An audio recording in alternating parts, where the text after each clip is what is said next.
Welcome to the Fulfilled Pastor Group. This is Kyle Sexton. The month of July theme, Fulfilled Families. What does it mean to have a fulfilled family in ministry? I know that there are a lot of challenges, a lot of issues that you can face in your ministry life, and those can spill over into your home life as well.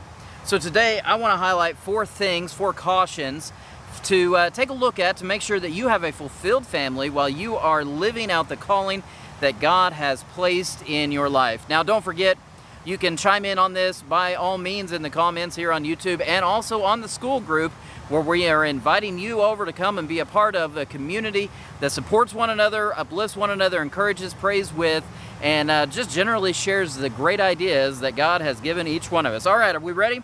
How to protect your family while you're serving in ministry.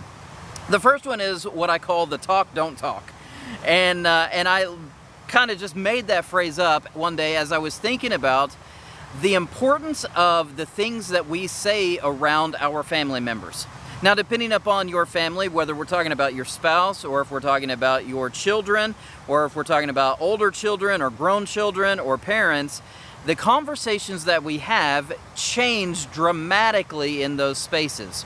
Let's take, for instance, if you have young children, the things that you say and you talk about that you might think they're not even paying attention to, well, guess what? They filter into their thoughts, they hear things, and you can imprint a perception about other people inside of the area you're ministering, whether it's in church or parachurch, or you can make them fall in love with or have agitations with a church or a ministry or people inside of that space. So one of the things that you have to do as parents, as a spouse, is to guard the things that you talk about, the talk, don't talk, inside of the ministry space. There are some things that you just don't need to talk about when other family members are around, and there's some things you do need to talk about in terms of celebrating and enjoying the ministry process inside of your family. All right, we're fulfilled families in July here.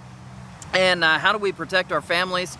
Okay, here we go. Number 2, help your family develop relationships outside of the faith community. If all of your relationships are inside of your faith community, whether it's your church or a parachurch organization, then the expectations are always going to be felt of that space. In other words, your children can't have any relationships that aren't getting filtered back to elders or co-workers or small group leaders, okay? And your children or your spouse even needs to have a place where they can have conversations that people aren't attributing it immediately back to your place of ministry. Provide for them that space to have relationships, friendships that they can engage in that aren't connected with the greater body. Okay, so how does this work? Well, so in our life, my wife has some friends that she's had from college. She connects with these friends, she talks with these friends, and the relationship she has with these friends has no bearing whatsoever on our ministry, nor does our ministry have any bearing on these friendships, right? They predate it. They are outside of it, and she isn't a pastor's wife when she is hanging out with these friends. She's just herself. Provide those same spaces for your kids, for your parents, for your spouse, whoever the family members are in your life. Number 3, define expectations.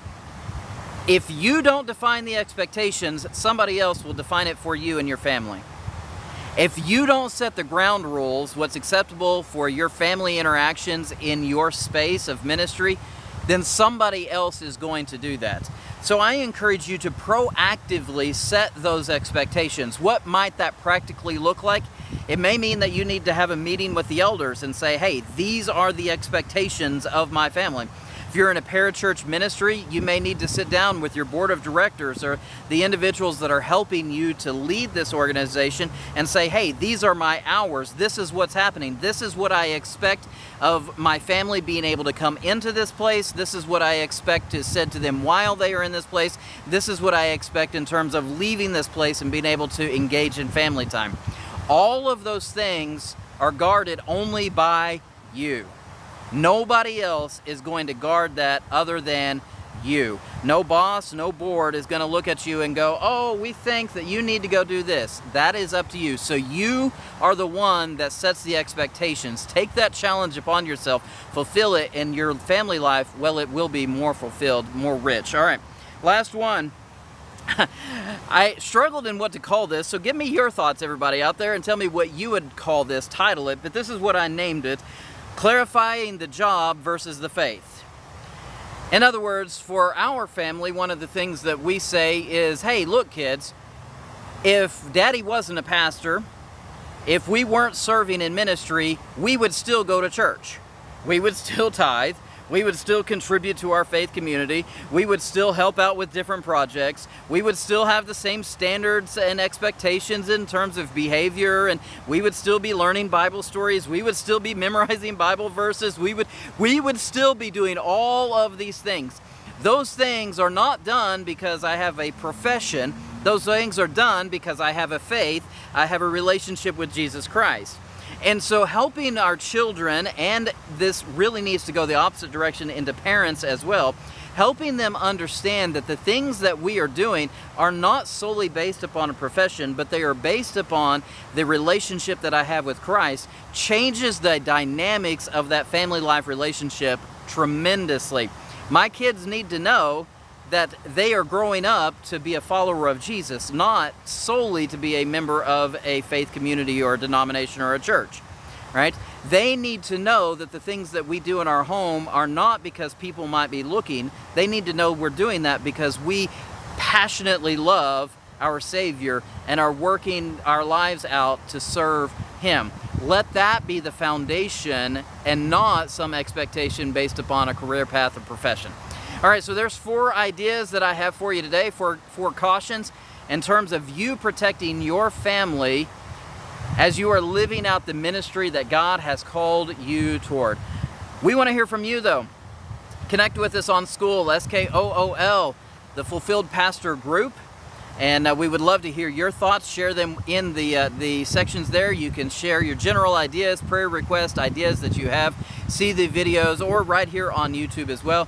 And please go ahead, if you will, like and subscribe this and share it with others, as we are looking to grow a community of believers that are supporting one another as we carry out the ministry that God has called us towards. So blessings to you. I pray that your families are fulfilled as you pursue the ministry that God has placed in your life.